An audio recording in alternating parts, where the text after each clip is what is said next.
एक बार अगर बाल स्कैल्प से निकल गए हैं या बाल पैचेस आ गए हैं तो क्या हम वहां दोबारा बाल उगा सकते हैं? या फिर फोरहेड धीरे धीरे, स्पेशली विमेन्स का देखते हो कि फोरहेड खाली क्यों होता जाता है, कि आपका जो ये पोर्शन है धीरे धीरे यहाँ चिकना होके बाल पीछे खींचते जाते हैं, तो ऐसा क्यों होता है? कुछ क्वेश्चंस के आंसर्स जो आप अक्सर सर्च करते हो और उसका सही जवाब नहीं मिलता, इस वीडियो में आपको मिलेगा। पूरा वीडियो ध्यान से अंत तक देखिए।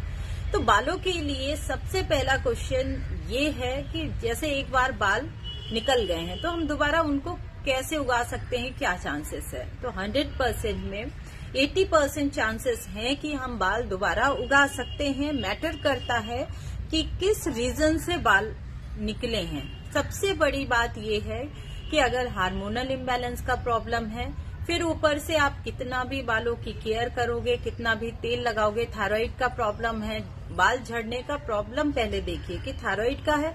थायराइड क्योर हो जाएगा, बालों की आप कोई क्योर ना करें, तुरंत आपके बाल झड़ना बंद हो जाएंगे। स्ट्रेस है तो स्ट्रेस कम करिए। अगर न्यूट्रिशनल प्रॉब्लम है तो न्यूट्रिशन पे ध्यान दीजिए। जरूरी नहीं है कि सिर्फ बालों के लिए आप प्रोडक्ट यूज करोगे और उसी से आपको पूरा सॉल्यूशन मिल जाएगा। तो यहाँ पे आपको यहाँ पे हेयर लॉस का रीजन देखना है कि आखिर हेयर फॉल स्टार्ट क्यों हुआ, क्या प्रॉब्लम है। जब भी हमारे पास एलोपेशिया के या हेयर फॉल के पेशेंट आते हैं तो सबसे पहले उनकी हिस्ट्री ली जाती है और फिर देखा जाता है कि प्रॉब्लम स्टार्ट कहाँ से हुई है।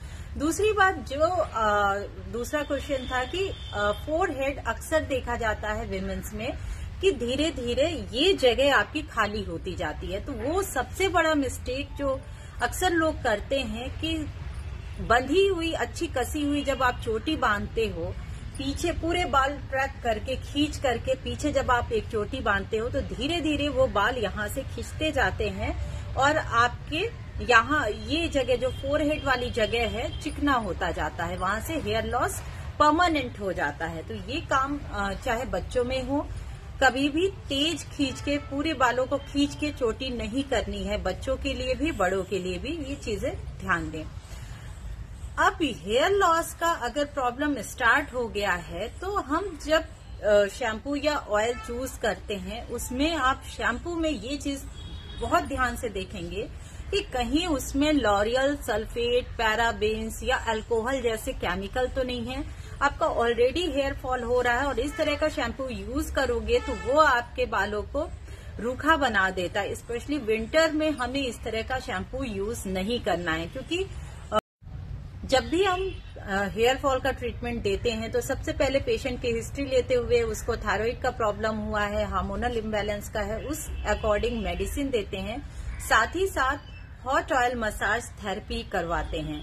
जिनके बाल पूरी तरह से झड़ जाते हैं, बाल पैचेस आ गए हैं या गंजापन आ गया है, उनके लिए ये हॉट ऑयल मसाज थेरेपी बहुत कारगर सिद्ध हुई है और रिजल्ट भी हमें 100% मिले हैं।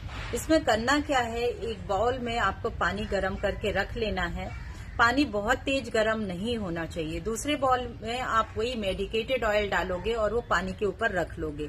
जब वो तेल गुनगुना से थोड़ा सा ज्यादा गर्म हो जाए तो फिर उसको धीरे धीरे आपको 15 मिनट्स आपके स्कैल्प में मसाज करना है। तो ये इससे आपको रिजल्ट्स बहुत अच्छे मिल जाते हैं और 100% हमें रिजल्ट मिले हैं। साथ ही साथ एक आपको हेयर मास्क दिया जाता है जिससे स्कैल्प में जो पोर्स श्रिंक हो गए हैं उनको हम दोबारा ओपन कर पाएं।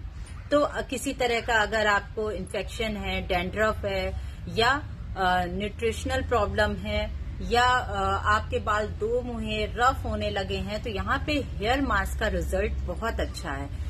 ये प्रोडक्ट आपको ऑनलाइन आपके घर तक पहुंच जाता है बाय पोस्ट। हम ऑल इंडिया पहुंचाते हैं और इसके लिए आप हमें व्हाट्सएप कर सकते हैं।